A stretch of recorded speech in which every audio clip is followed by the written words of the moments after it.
10ನೇ ಅಧ್ಯಾಯ. ಕಳೆದ ಬಾರಿ 4 ಶ್ಲೋಕಗಳನ್ನು ನಾವು ಸ್ಪರ್ಶ ಮಾಡಿದ್ದೇವೆ. ಆ ಶ್ಲೋಕಗಳ ಸಾರಾಂಶ ಸಮಗ್ರವಾಗಿ ನಾವು ನೋಡಿದ್ರೆ, ಅರ್ಜುನನಲ್ಲಿ ನಿಷ್ಠೆ ಮತ್ತು ಯೋಗ್ಯತೆ ಕಂಡಂಥ ಕೃಷ್ಣ ಅತ್ಯಂತ ರಹಸ್ಯವಾದಂಥ ಪರತತ್ವಜ್ಞಾನವನ್ನು ನೀಡ್ತಾನೆ. ಭಗವಂತನ ಮೂಲ, ಮಹಿಮೆ ಮತ್ತು ಸೃಷ್ಟಿಯ ಪ್ರಕ್ರಿಯೆ ಇದು ದೇವತೆಗಳಿಗೂ ಇನ್ನೂ ಗೊತ್ತಿಲ್ಲ ಅಂತ ಹೇಳಿದ. ಭಗವಂತ ಅಜ, ಅನಾದಿ, ಲೋಕಮಹೇಶ್ವರ ಅಂತ ಹೇಳ್ತಾನೆ. ಈ ತತ್ವ ಯಾರಿಗೆ ಗೊತ್ತಿದೆ ಅವನು ಅಸಮ್ಮೂಢನಾಗಿ ಪಾಪಗಳಿಂದ ಮುಕ್ತಿ ಹೊಂದುತ್ತಾನೆ. ಮನುಷ್ಯನ ಎಲ್ಲ ಆಂತರಿಕ ಗುಣಗಳು ಮತ್ತು ಅನುಭವಗಳ ಮೂಲಕವಾಗಿ ಮೂಲಭೂತವಾದಂಥ ಶಕ್ತಿ ಭಗವಂತನದೇ ಅಂತ ಹೇಳ್ತಾನೆ.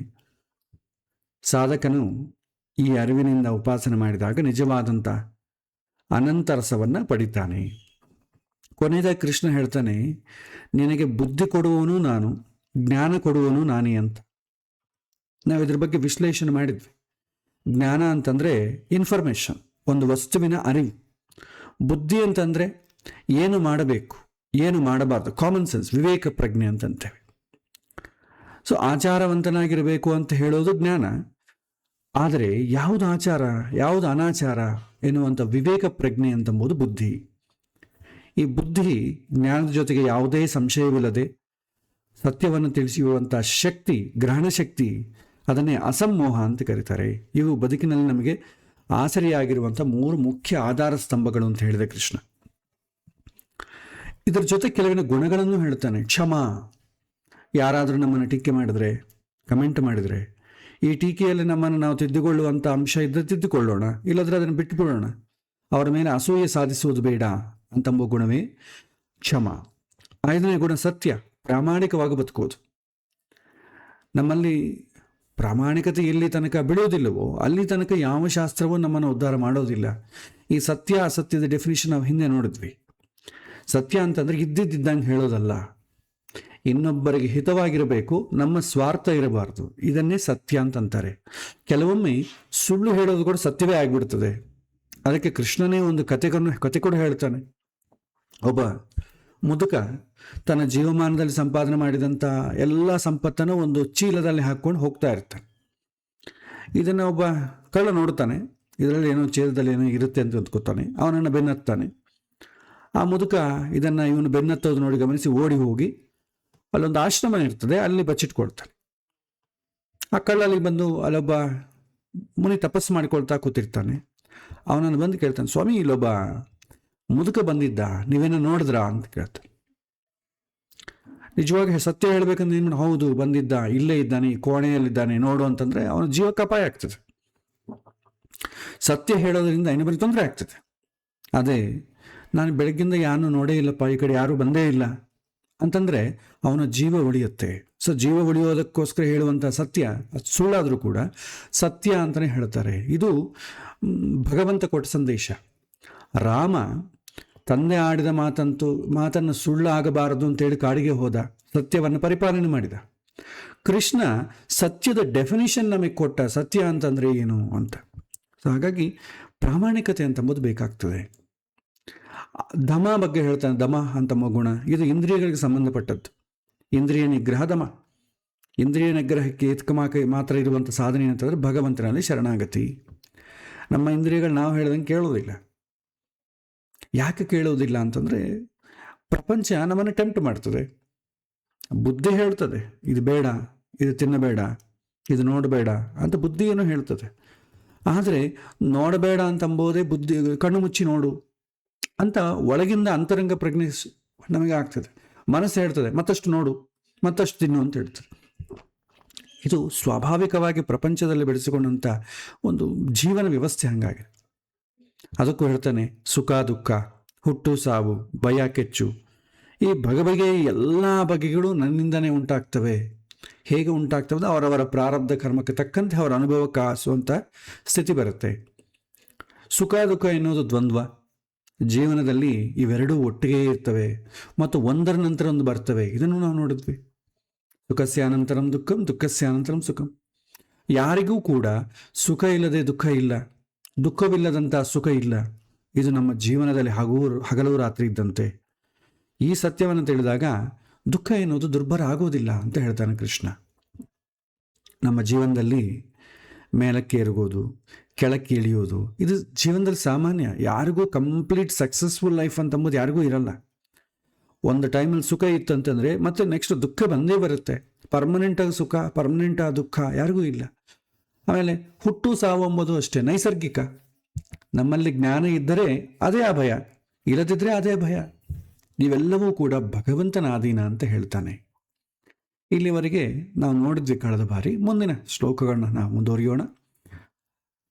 ಅಹಿಂಸಾ ಸಮತಾ ತುಷ್ಟಿ ತಪೋದಾನಂ ಯಶೋ ಯಶಃ ಭವಂತಿ ಭಾವಾ ಭೂತಾನಾಂ ಮತ್ತಯೇವ ಪೃಥಗ್ವಿದಾಹ ಅಂತ ಹೇಳ್ತಾನೆ.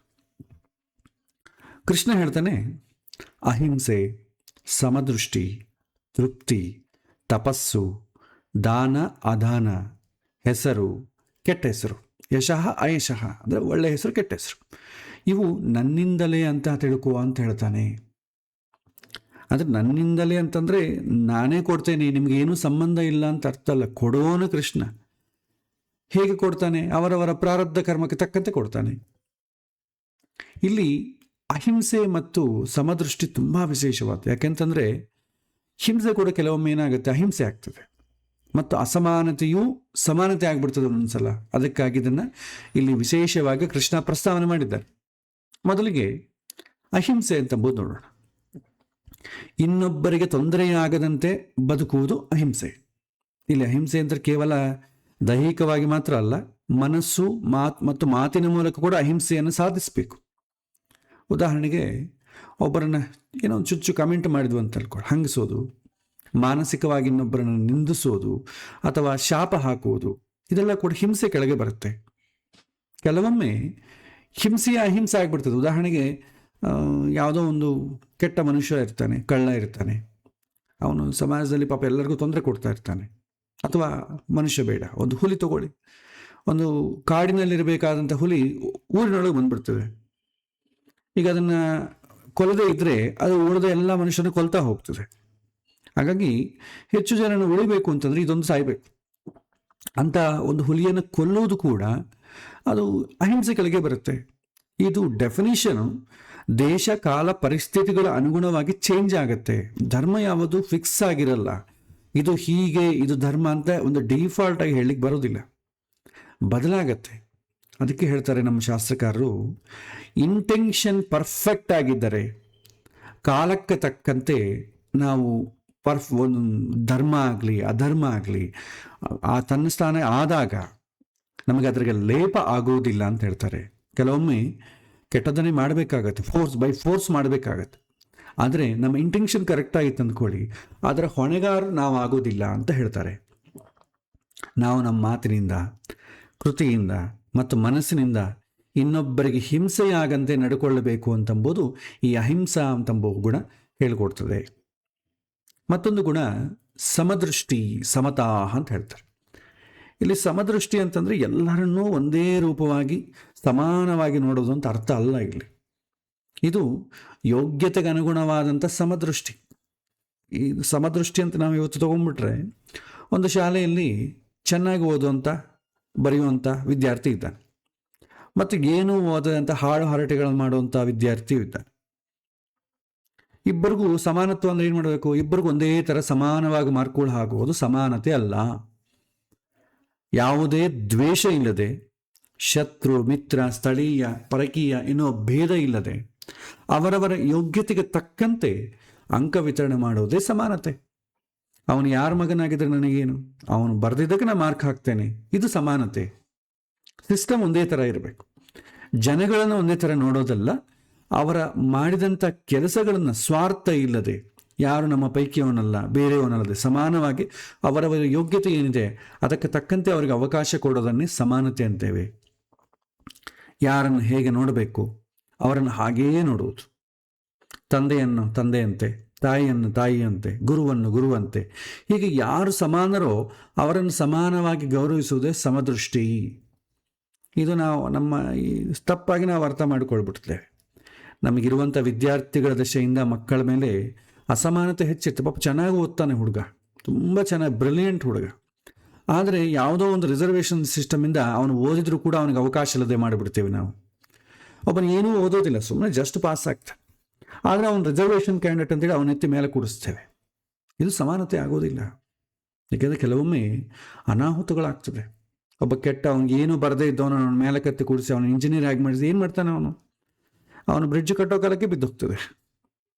ಹಾಗೆ ಸಮದೃಷ್ಟಿ ಅಂತಂದರೆ ಪಕ್ಷಪಾತ ಇಲ್ಲದೆ, ನಮ್ಮವರು ಇನ್ನೊಬ್ಬರು ಅಂತಂಬೋದಿಲ್ಲದೆ, ಅವನ ಏನು ಟ್ಯಾಲೆಂಟ್ ಇದೆ ಆ ಟ್ಯಾಲೆಂಟನ್ನು ಗುರುತಿಸಿ ಅವನಿಗೆ ಅವಕಾಶ ನೀಡೋದನ್ನೇ ಸಮಾನತೆ ಅಂತಂತಾರೆ. ಮೂರನೇ ಗುಣ ತೃಪ್ತಿ. ಇದು ತುಂಬ ದೊಡ್ಡ ಗುಣ. ಮನುಷ್ಯ ಸಂತೋಷವಾಗಿ ಶಾಂತಿಯಾಗಿರಬೇಕಾದ್ರೆ ಇದೊಂದೇ, ಇದು ಬಿಟ್ಟರೆ ಬೇರೆ ಏನೂ ಇಲ್ಲ.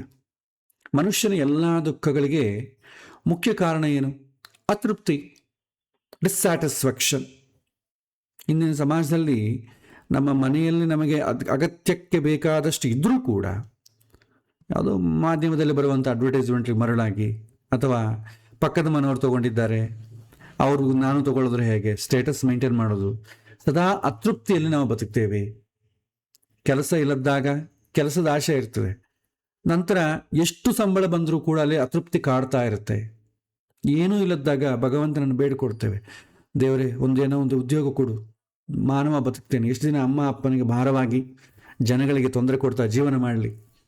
ಉದ್ಯೋಗ ಬಂತು, ಏನು ಮಾಡ್ತೇವೆ, ಏನು ಬರ್ತದೆ ಈ ಹಣಕ್ಕೆ, ಇನ್ನು ಸ್ವಲ್ಪ ಜಾಸ್ತಿ ಬರಲಿ, ಇನ್ನೊಂದು 0 ಜಾಸ್ತಿ ಆಯಿತು. ಸಮಾಜದಲ್ಲಿ ಎಲ್ಲರೂ ಹೇಗಿದ್ದಾರೆ ನೋಡಿ, ಅವ್ರ ಥರ ನಾನು ಬದುಕಬೇಡವಾ, ಮಕ್ಕಳನ್ನು ಒಳ್ಳೆಯ ಒಂದು ಕಾಲೇಜಲ್ಲಿ ಸೇರಿಸ್ಬೇಡವಾ, ಒಳ್ಳೆ ಮದುವೆ ಮಾಡಬೇಡವಾ, ಇನ್ನೊಂದು 0 ಸೇರಿಸ್ತಾನೆ ಭಗವಂತ. ಒಂದು ಏನೋ ಹೀಗೆ ಜೀವನ ಮಾಡಿಬಿಟ್ರೆ ಹಂಗೆ, ಅಟ್ಲೀಸ್ಟ್ ಒಂದು ಕಾರ್ಪೊರೇಟ್ ಮೆಂಬರನ್ನ ಆಗಬೇಕು, ಎಲ್ಲರೂ ಆಗ್ತಾ ಇದ್ದಾರೆ ನೋಡು, ನಾನೊಬ್ಬನೇ ಆಗ್ತಾ ಇಲ್ಲ.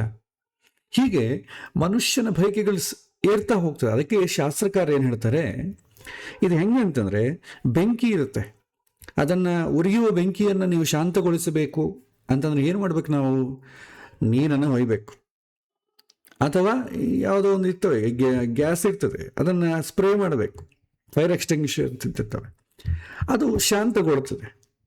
ಅದಲ್ಲದೆ ನೀವು ತುಪ್ಪವನ್ನು ತಗೊಂಡು ಹೋದ್ರೆ ಏನಾಗ್ತದೆ, ಅದು ಕೂಡ ನೀರಿದ್ದಂಗೆ ಇದಲ್ಲ, it is a liquid form, ಹಾಕಿದ್ರೆ ಇನ್ನೂ ಜಾಸ್ತಿ ಆಗ್ತದೆ. ಆಸೆಗಳನ್ನು ಈಡೇರಿಸಿಕೊಳ್ಳೋದು ಹೇಗಿರುತ್ತೆ ಅಂತಂದರೆ, ಬೆಂಕಿಗೆ ತುಪ್ಪ ಹಾಕಿ ಶಾಂತಗೊಳಿಸುವಂತೆ ಮಾಡುವಂಥದ್ದೇ. ಇದು ಶಾಸ್ತ್ರಕಾರ ಇದಕ್ಕೆ ಉಪಮಾನ ಕೊಡ್ತಾರೆ. ಹಾಗಾಗಿ ನಿಮಗೆ ಇಂದ್ರಿಯಗಳ ಸುಖ ಅದು ಈಡೇರೋದಿಲ್ಲ. ಹಾಗಾಗಿ ಸುಖದ ಡೆಫಿನಿಷನ್, ಸುಖ ಅಂತಂದರೆ ಏನಾಗ್ತಾ ಇದೆ ಅಂತಂಬೋದು ಸ್ವಲ್ಪ ನಾವು ಪ್ರಜ್ಞೆ ಇಲ್ಲದೆ ಇದ್ದರೆ ಹಾದಿ ತಪ್ಪಿಬಿಡ್ತೇವೆ.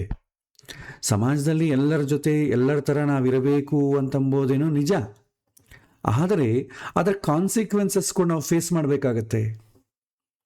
ಇಲ್ಲ, ಅವನು ಸುಖವಾಗಿದ್ದಾನೆ, ನನಗೆ ಯಾಕೆ ಕಷ್ಟ, ಅವನು ಸುಖ ಇದ್ದಾನೆ, ನಮಗೆ ಅದು ಕಾಣುತ್ತೆ, ಅಬ್ಸರ್ವ್ ಟು ಓಕೆ, ಆದರೆ ಅವನು ಪಡ್ತಾ ಇರುವಂಥ ದುಃಖ ನಮಗೆ ಕಾಣಲ್ಲ.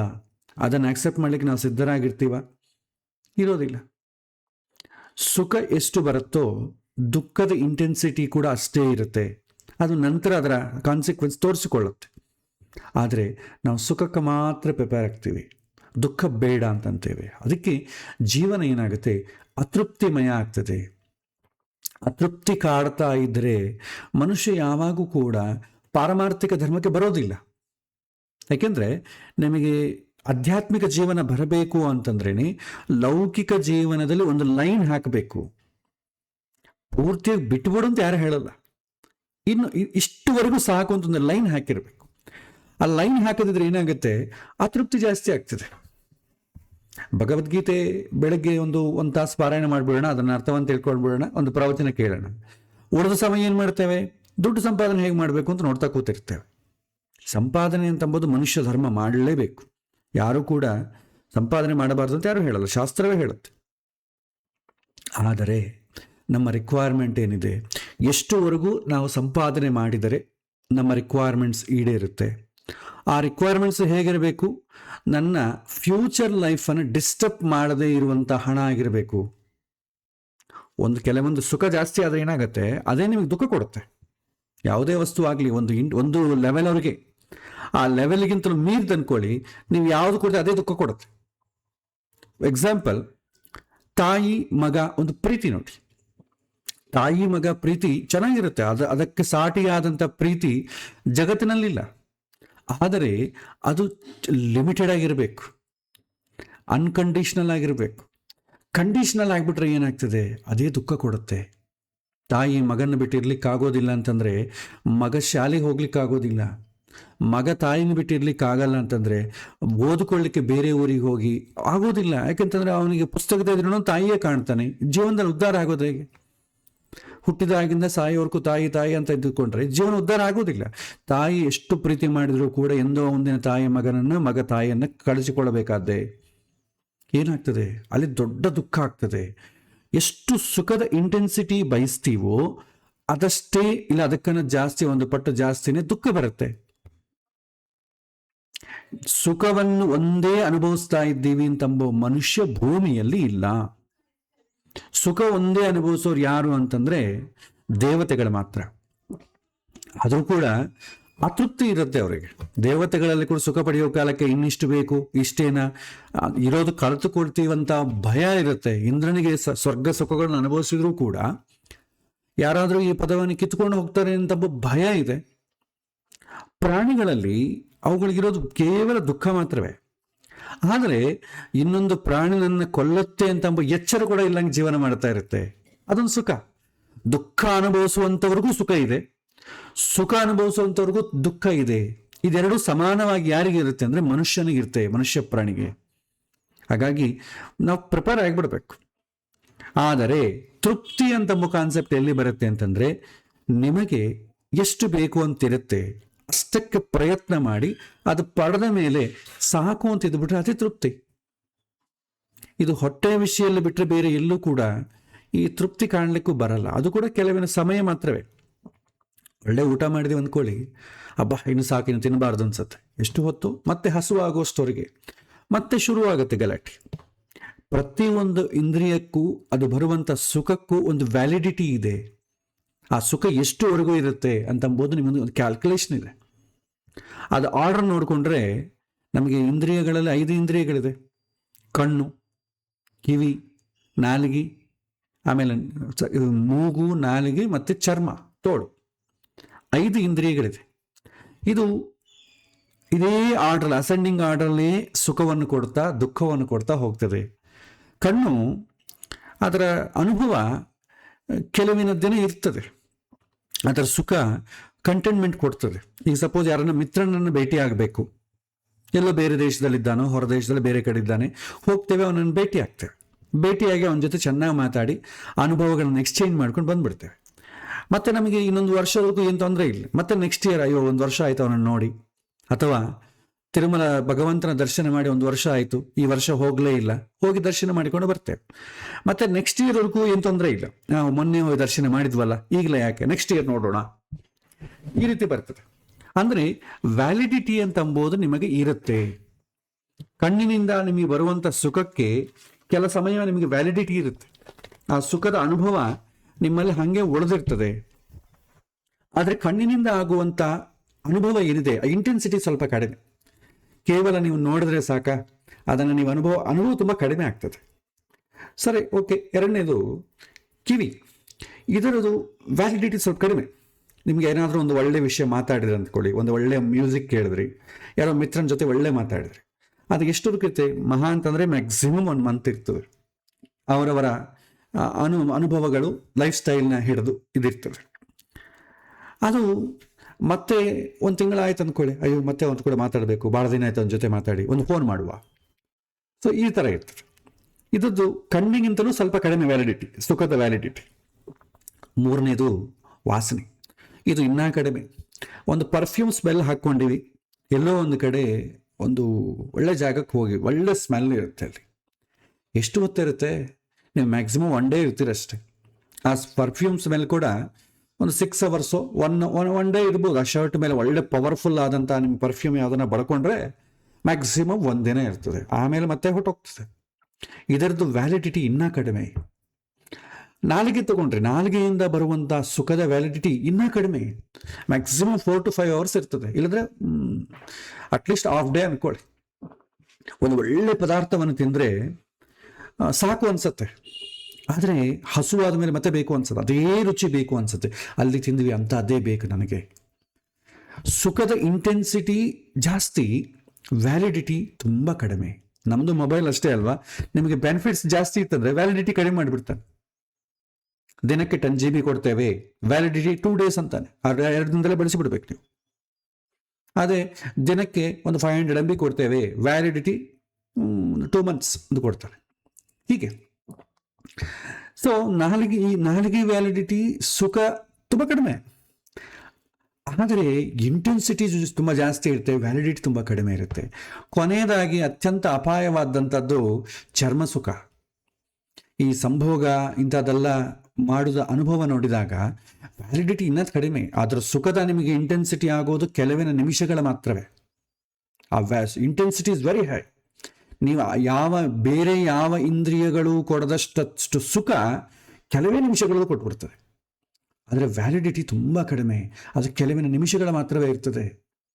ಮತ್ತೆ ಆ ಥರ ಅನುಭವ ಬೇಕು ಅಂತಂದಾಗ ಮತ್ತೆ ಪ್ರಯತ್ನ ಮಾಡ್ಕೊಳ್ಳೋಕೆ ಹೋಗ್ಬೇಕು. ಜೀವನವೆಲ್ಲವೂ ನಾಶ ಮಾಡಿಕೊಡೋದು ಅದಕ್ಕೆ ಸಾಧನೆ ಮಾಡಬೇಕು ಅಂತಂದಾಗ ಬ್ರಹ್ಮಚರ್ಯ ಪಾಲನೆ ಮಾಡಬೇಕು ಅಂತ ಹೇಳ್ತಾರೆ ಶಾಸ್ತ್ರದಲ್ಲಿ. ಏಕೆಂತಂದರೆ ರೇತಸ್ಸು ವೀರ್ಯ ಇದು ಕಳ್ಕೊಂಡ್ರೆ ಏನಾಗ್ತದೆ ಅಂತಂದರೆ ಇಡೀ ಶಕ್ತಿ ಇಂದ್ರಿಯಗಳು ತಪ್ಪು ಹಾದಿ ಇರ್ತದೆ, ಮನಸ್ಸು ಫಸ್ಟು ಹೇಳಿದ ಮಾತು ಕೇಳೋದಿಲ್ಲ. ಹಾಗಾಗಿ ಚರ್ಮಕ್ಕೂ ಮನಸ್ಸಿಗೂ ಡೈರೆಕ್ಟ್ ಕನೆಕ್ಷನ್ ಇದೆ. ಕಣ್ಣಿನಿಂದ ನೀವು ನೋಡಿದಾಗ ಕಣ್ಣು ಸುಖ ಹೆಚ್ಚು ಕೊಡ್ತದೆ, ಸುಖ ಕಡಿಮೆ ಕೊಡ್ತದೆ, ವ್ಯಾಲಿಡಿಟಿ ತುಂಬ ಜಾಸ್ತಿ ಇರ್ತದೆ. ಚರ್ಮ ವ್ಯಾಲಿಡಿಟಿ ತುಂಬ ಕಡಿಮೆ ಇರುತ್ತೆ, ಸುಖ ಜಾಸ್ತಿ ಕೊಡುತ್ತೆ. ಹೀಗೆ ಒಂದೊಂದು ಇಂದ್ರಿಯ ನಾವು ಬಯಸುವಂಥ ಪ್ರತಿಯೊಂದರ ಮೇಲೆ ಅದು ಕೆಲಸ ಮಾಡ್ತಾ ಹೋಗುತ್ತೆ. ಹಾಗಾಗಿ ಜೀವನ ಯಾವುದು ಬಯಸಬೇಕು ಯಾವುದು ಬಯಸಬಾರದು ಅಂತಂಬುವ ವಿಚಾರದಲ್ಲಿ ಕ್ಲಾರಿಟಿ ಇಲ್ಲದಾಗ ಮನುಷ್ಯ ನಿತ್ಯ ಅತೃಪ್ತಿಗೆ ಒಳಗಾಗ್ತಾನೆ. ಅತೃಪ್ತಿ ಆಯಿತು ಅಂತಂದರೆ ಜೀವನ ನರಕ. ಕೊನೆಯ ತನಕ ಅದು ಸಿಗಲಿಲ್ಲ ಇದು ಸಿಗಲಿಲ್ಲ, ಅದಕ್ಕೆ ಜೀವನ ಪರ್ಯಂತ ನಾವು ಪ್ರಯತ್ನ ಮಾಡ್ತಾನೆ ಇರ್ತೇವೆ. 60 ವರ್ಷ ಆದಮೇಲೆ ಕೂಡ ಮನೆಗೆ ಸುಮ್ಮನೆ ಖಾಲಿಯಾಗಿರೋದು ಯಾಕೆ, ಯಾವುದೋ ಒಂದು ಜಾಬ್ ನೋಡಿಕೊಳ್ಳೋಣ, ಯಾವುದೋ ಒಂದು ಆರ್ಟಿಕಲ್ ಬರೆಯೋಣ, ಹಿಂಗೆ ಇದ್ದಾಗ ಆಧ್ಯಾತ್ಮಿಕ ಸಾಧನೆ ಹೆಂಗೆ ಮಾಡ್ಲಿಕ್ಕಾಗ್ತದೆ? ಯಾಕಂದ್ರೆ ಬೇರೆ ಲೌಕಿಕವಾಗಿ ಯಾವುದೋ ಒಂದು ಬೇಕು ಅಂತಿದೆ. ಅದಕ್ಕೆ ತೃಪ್ತಿ ಅಂತಂಬೋದೇ ನಮ್ಮ ಜೀವನವನ್ನು ಕೆಡಿಸಿಬಿಡ್ತದೆ.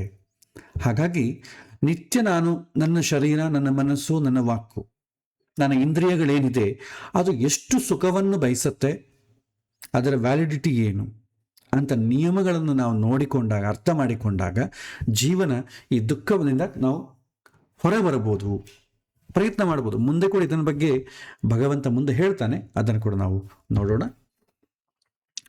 4ನೇದಾಗಿ ತಪಸ್ಸಿನ ಬಗ್ಗೆ ಹೇಳ್ತಾರೆ. ಈ ತಪಸ್ಸಲ್ಲಿ 3 ಥರ ತಪಸ್ಸು ಇದೆ. ಕಾಯೇನ ವಾಚ ಮನಸ ತಪಃ ಅಂತ ಹೇಳ್ತಾರೆ. ಕಾಯೇನ ಅಂತಂದರೆ ದೇಹದ ಮೂಲಕ ತಪಸ್ಸು. ಸಾಮಾನ್ಯವಾಗಿ ದೇಹ ಹೇಳದಂತೆ ಕೇಳದೇ ಇರೋದು ಆಹಾರ ಅತ್ಯಯ ಅಥವಾ ವ್ಯತ್ಯಯದಿಂದ ಅಂತ ಹೇಳ್ತಾರೆ. ನೀವು ಆಹಾರ ಏನು ಕೊಡ್ತೀರಿ ಅದರಿಂದ ದೇಹ ನಿಮ್ಮ ಕಂಟ್ರೋಲಿಗೆ ಬರ್ತದೆ. ಆಹಾರ ನಿಯಂತ್ರಣ ಮಾಡಿದಾಗ ಮನಸ್ಸು ನಿಯಂತ್ರಣಕ್ಕೆ ಬರುತ್ತೆ. ಇದಿಲ್ಲದೇ ಇದ್ರೆ ನಿಮ್ಮ ಶರೀರ ನಿಮ್ಮ ಕಂಟ್ರೋಲಲ್ಲಿ ಇಲ್ಲ. ಶರೀರಕ್ಕೆ ನಾವು ಹೇಳ್ದಂಗೆ ಕೇಳೋದೇ ಇಲ್ಲ. ಕೂಡಂತಂದ್ರೆ ಕೆಳಗೆ ಕೂಡ್ಲಿಕ್ಕಾಗೋದಿಲ್ಲ, ಎದ್ದೇಳಂದ್ರೆ ಎದ್ದೇಳಲಿಕ್ಕೆ ಆಗೋದಿಲ್ಲ. ಯಾಕೆಂತಂದ್ರೆ ಶರೀರಕ್ಕೆ ನಾವು ಕೊಡುವಂಥ ಆಹಾರ ಆಗಬಹುದು, ನಾವು ಅದಕ್ಕೆ ಕೊಡೋ ವ್ಯಾಯಾಮ ಆಗಬಹುದು, ವ್ಯತ್ಯಯದಿಂದ ಇರಬಹುದು. ಅದಕ್ಕೆ ಋಷಿಮುನಿಗಳ ಜೀವನ ಶೈಲಿ ನೋಡಿದ್ರೆ ತುಂಬ ಪರ್ಫೆಕ್ಟ್ ಆಗಿರುತ್ತೆ. ಅವ್ರು ಯಾವುದೂ ಕೂಡ ಹೆಚ್ಚು ಹಚ್ಚಿಕೊಳ್ಳೋದಿಲ್ಲ. ಎಷ್ಟು ತಿನ್ನಬೇಕು ಅಷ್ಟೇ ತಿನ್ನ. ಶರೀರಕ್ಕೆ ನಿಂತುಕೊಳ್ಳಿಕ್ಕೆ ಎಷ್ಟು ಹುಡ್ ಬೇಕು ಅಷ್ಟು ಹುಡ್ಡನ್ನು ಕೊಡ್ತಾರೆ. ಸುಮ್ಮನೆ ಕೂತ್ಕೊಂಡು ಪಾಠ ಮಾಡೋನು ಎಷ್ಟು ಹುಡ್ ಬೇಕು, ಕಾಯಿ ಕೆಲಸ ಮಾಡೋನಿಗೆ ಎಷ್ಟು ಹುಡ್ ಬೇಕು. ತುಂಬ ದುರ್ಭರವಾಗಿ ಈ ರೋಡ್ ಹಾಕ್ತಾ ಇರ್ತಾರೆ, ರಸ್ತೆ ತುಂಬ ಶಾರೀರಿಕವಾದ ಶ್ರಮೆ ಇರುತ್ತೆ. ಅವರಿಗೆ ಎಷ್ಟು ಹುಡ್ ಬೇಕು, ಇದು ಡಿಪೆಂಡ್ಸ್, ಅವರವರ ಮಾಡುವಂಥ ಕೆಲಸದ ಮೇಲೆ ಆಧಾರ ಪಟ್ಟಿರ್ತದೆ. ಇವತ್ತು ಆ ನಿಯಮಗಳು ಹೊಟ್ಟೋಗಿವೆ. ಎಲ್ಲರಿಗೂ ಒಂದೇ ಸ್ಟೈಲ್ ಆಫ್ ಫುಡ್, ಮಾಡುವಂಥ ಕೆಲಸ ತುಂಬ ಡಿಫ್ರೆಂಟ್ ಆಗಿರುತ್ತೆ, ಹುಡ್ಡು ತೆಗೆದುಕೊಳ್ಳೋದು ತುಂಬ ಜಾಸ್ತಿ ಇರುತ್ತೆ. ಕೆಲಸ ತುಂಬ ಕಡಿಮೆ. ನೀವು ಒಂದು AC ರೂಮಲ್ಲಿ ಒಂದು ವೀಲ್ ಚೇರ್ ಮೇಲೆ ಕೂತ್ಕೊಂಡು ಕಂಪ್ಯೂಟರ್ ಮುಂದೆ ಮಾಡುವಂಥ ಕೆಲಸ, ಅಲ್ಲಿ ಶಾರೀರಿಕವಾದ ಶ್ರಮೆ ಏನೂ ಇಲ್ಲ, ಮನಸ್ಸಿಗೆ ತುಂಬ ಶ್ರಮೆ ಇರುತ್ತೆ. ಆದರೆ ನಾವು ತೆಗೆದುಕೊಳ್ಳೋ ಹುಡ್ಡಲ್ಲಿ ನೋಡಿ, ಶರೀರಕ್ಕೆ ಬೇಕಾದ್ದು, ಶಕ್ತಿಗೆ ಬೇಕಾದ ಹುಡ್ಡೇ ಇರುತ್ತೆ, ಮನಸ್ಸಿಗೆ ಬೇಕಾದಂಥ ಹುಡ್ಡು ಇರೋದೇ ಇಲ್ಲ. ಮನಸ್ಸು ಪ್ರಶಾಂತವಾಗಿ ಚೆನ್ನಾಗಿ ಕೆಲಸ ಮಾಡಬೇಕಾದ್ರೆ ಸಾತ್ವಿಕ ಹುಡ್ಡು ಜಾಸ್ತಿ ಇರಬೇಕು. ಅದೇ ದೇಹ ಸ್ವಲ್ಪ ಜಾಸ್ತಿ ಗಟ್ಟಿ ಇರಬೇಕು ಅಂತಂದರೆ ರಾಜಸ ಪದಾರ್ಥ ಇರಬೇಕು, ತಾಮಸ ಪದಾರ್ಥ ಇರಬೇಕು. ನಿಮಗೆ ಮಿಲ್ಟ್ರಿಯಲ್ಲಿ ಕೂಡ ಕೆಲವಿನ ಕಡೆ ನಾವು ನೋಡಿದಾಗ ಅವರು ರಜೋಗುಣ ಪದಾರ್ಥಗಳನ್ನು ತಮೋಗುಣ ಪದಾರ್ಥಗಳನ್ನು ತುಂಬ ಸೇವಿಸ್ತಾರೆ. ನೀವು ಮದ್ಯಪಾನ ಮಾಡಬೇಕಾದ್ರೆ ಇಲ್ಲಿ ತಪ್ಪು, ಅಲ್ಲಿ ಮಾಡೋದು ತಪ್ಪಿಲ್ಲ. ಪಾಪ ಅವ್ರು ಚಳಿ ಪ್ರದೇಶದಲ್ಲಿ ಏನೋ ಇರ್ತಾರೆ, ಅವ್ರು ಕುಡಿಯೋದ್ರಲ್ಲಿ ತಪ್ಪಿಲ್ಲ. ಎರಡನೇದು, ಪಾಪ ತಾಯಿ, ಮಕ್ಕಳು, ಅಪ್ಪ, ಅಮ್ಮ, ಹೆಂಡತಿ ಎಲ್ಲರನ್ನು ಬಿಟ್ಟು ದೂರ ಇರ್ತಾರೆ. ಅವರನ್ನು ಸ್ವಲ್ಪ ಮರಿಬೇಕಲ್ವ? ಮರಿಬೇಕಾದ್ರೆ ತಮೋಗುಣ ಬರಬೇಕು. ಅವರನ್ನು ಮರೀದೇ ಇದ್ದರೆ ಅವನನ್ನು ಸರ್ವಿಸ್ ಕೊಡೋಕ್ಕಾಗಲ್ಲ. ದಿನ ಆಗೋ ಹೆಂಡತಿಯನ್ನು, ಮಕ್ಕಳನ್ನು ನೆನಪು ಮಾಡ್ಕೊತಾ ಇದ್ರೆ ಅಲ್ಲಿ ಕೂಡ್ಲಿಕ್ಕೆ ಹೆಂಗಾಗ್ತದೆ? ಅಟೆನ್ಷನ್ ಕಾನ್ಸಂಟ್ರೇಟ್ ಮಾಡ್ಲಿಕ್ಕೆ ಹೆಂಗಾಗ್ತದೆ? ಅದಕ್ಕೆ ಏನು ಮಾಡ್ತಾರೆ, ಅಲ್ಲಿ ರೆಸ್ಟ್ರಿಕ್ಷನ್ ಇಲ್ಲ, ಅಲ್ಲಿ ಕುಡಿಬೋದು ಲಿಮಿಟಾಗಿ. ಯಾಕೆಂತಂದರೆ ತನ್ನನ್ನು ತಾನ ಮರಿಲಿಕ್ಕೋಸ್ಕರ. ರಜೋಗುಣ ಪದಾರ್ಥ ಯಾಕೆ ಬೇಕು? ಶರೀರ ಸ್ವಲ್ಪ ಹೇಳ್ಬೇಕಲ್ಲ, ಅವ್ರು ಎಕ್ಸಸೈಸಸ್ ಮಾಡಬೇಕು. ಅದಕ್ಕೆ ರಜೋಗುಣ ಪದಾರ್ಥವನ್ನು ಕೊಡ್ತಾರೆ ಅವರು. ಸತ್ವಗುಣ ಪದಾರ್ಥ ತುಂಬ ಕಡಿಮೆ ಇರುತ್ತೆ. ಯಾಕೆ ಅಂತಂದರೆ ಸಾತ್ವಿಕ ಗುಣ ಪದಾರ್ಥವನ್ನು ತಗೊಂಡ್ರೆ ಅದೇ ಅಯ್ಯೋ ಅವನು ಒಂದು ಆ ಕಡೆ ಇರೋನು ಕೂಡ ಒಬ್ಬ ಮನುಷ್ಯ ಅಲ್ವಾ, ಆ ಮನುಷ್ಯನಲ್ಲಿ ಒಂದು ಜೀವ ಇರ್ತಾನಲ್ವಾ, ಅವನು ಪಾಪ ಆ ಸರ್ಕಾರ ಏನೋ ಡೆಸಿಷನ್ ತಗೊಳುತ್ತೆ, ಅವನು ಯುದ್ಧಕ್ಕೆ ಬಂದಿದ್ದಾನೆ, ಅವನಿಗೂ ನನಗೂ ಏನೂ ಹೋರಾಟ ಏನೂ ಇಲ್ಲ, ನಮ್ಮಿಬ್ಬರ ಮಧ್ಯದಲ್ಲಿ ಏನೂ ದ್ವೇಷ ಇಲ್ಲ, ಅವನನ್ನು ನಾನು ಯಾಕೆ ಕೊಲ್ಲಬೇಕು ಅಂತ ಅಂದ್ಕೊಂಡಂತಂದರೆ ಯುದ್ಧ ಮುಂದುವರಿಲಿಕ್ಕೆ ಆಗೋದೇ ಇಲ್ಲ. ಅದಕ್ಕೆ ಸತ್ವ ಪದಾರ್ಥ ತುಂಬ ಕಡಿಮೆ ಬೇಕು. ಅದೇ ನಾವು ಮಾಡುವಂಥ ಇವತ್ತಿನ ಕೆಲಸದಲ್ಲಿ ಶಾರೀರಿಕವಾದಂಥ ಶ್ರಮೆ ತುಂಬ ಕಡಿಮೆ ಇರುತ್ತೆ. ಮಾನಸಿಕವಾದಂಥ ಬುದ್ಧಿ ಓಡಿಸ್ಬೇಕು. ಬುದ್ಧಿ ಓಡಿಸಬೇಕಾದ್ರೆ ನಿಮಗೆ ತಿನ್ನುವಂಥ ಪದಾರ್ಥಗಳೇ ಬೇರೆ ಇರುತ್ತೆ. ಅದನ್ನು ಸಾತ್ವಿಕ ಪದಾರ್ಥ ತಿನ್ನಬೇಕು. ಸಾತ್ವಿಕ ಪದಾರ್ಥ ನಿಮಗೆ ಸಿಗತ್ತೆ, ಈ ವೆಜಿಟೇಬಲ್ಸ್ ಆಗಲಿ ಇದೆಲ್ಲ ಕೂಡ. ಸ್ವಲ್ಪ ಆಯಿಲು ಇದೆಲ್ಲ ನಾವು ರಜೋಗುಣ ಪದಾರ್ಥ ಅಂತೇವೆ. ಈ ಸತ್ವದ ಪದಾರ್ಥ ನಾವು ತಿಂದರೆ ಮೈಂಡ್ ತುಂಬ ಶಾರ್ಪಾಗಿ ಕೆಲಸ ಮಾಡುತ್ತೆ, ಸ್ಟ್ರೆಸ್ ಇರೋದಿಲ್ಲ. ಅದೇ ದೈಹಿಕವಾಗಿ ಆರೋಗ್ಯ ಕೊಡುವಂಥ ಪದಾರ್ಥಗಳು ತಿಂದರೆ ನೀವು ಕೂತ್ ಕೆಲಸ ಮಾಡಲಿಕ್ಕೆ ಆಗೋದಿಲ್ಲ, ನಿಮಿಷಕ್ಕೊಂದು ಎದ್ದೇಳಬೇಕಾಗ್ತದೆ, ಶರೀರವನ್ನು ಉಪಯೋಗಿಸ್ಬೇಕಾಗತ್ತೆ. ಹಾಗಾಗಿ ನಮ್ಮ ಶರೀರ ಇಂಬ್ಯಾಲೆನ್ಸ್ ಆದಾಗ ಎಲ್ಲ ಕಾಯಿಲೆಗಳು ಬರುತ್ತೆ. ಇವತ್ತು ನಾವು ಅನುಭವಿಸ್ತಾ ಇರೋದು ನೋಡಿ ನಮಗೆ ಗೊತ್ತಿದೆ. ಶುಗರು, BP, ಕೊಲೆಸ್ಟ್ರಾಲು ಇದೆಲ್ಲ ಕೂಡ ಹಿಂದಿನ ಜನ್ರೇಷನ್ ನೋಡಿಕೊಂಡ್ರೆ ಅವರಿಗೆ ಪಾಪ ಯಾವಾಗೋ 70ನೇ ವರ್ಷಕ್ಕೋ 80ನೇ ವರ್ಷಕ್ಕೋ, ಅದರಲ್ಲೂ ಯಾರು ಸ್ವಲ್ಪ ಫುಡ್ ಡಿಸಿಪ್ಲೈನ್ ಯಾರು ಫಾಲೋ ಆಗಿಲ್ವೋ ಅವರಿಗೂ ಕಾಣಿಸಿಕೊಳ್ತಾ ಇರುತ್ತೆ, ಎಲ್ಲರಿಗೂ ಕಾಣಿಸಿಕೊಳ್ತಾ ಇದ್ದಿಲ್ಲ.